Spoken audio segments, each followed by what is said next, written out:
Hey, what up guys? Gusto nyo ba ng matuto ng baril sa Battle Royale? Tama ka ng putahan, ako na yung tuturo sa iyo boy. Una, punta ka na sa settings. Pagkatapos mo kitutin yung settings, pumunta ka sa old settings. Inutin mo yung basic par.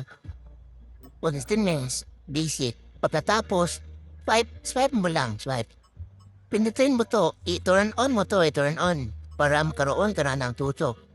Turn on mo to pagkatapos, nakikita nyo, i-zero nyo yan, i-zero. Kapag hindi nyo i-zero yan, might recall kayo konti.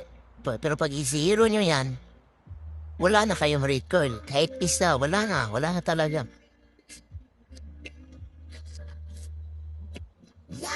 Oh.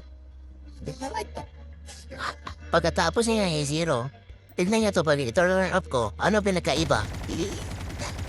Ang lakas na recall man. So dito na lang muna tayo, no? Sana tulungan niyo kayo. Dito na tayo, pre. Salamat sa panonood. Sana tulungan niyo kayo. Follow for more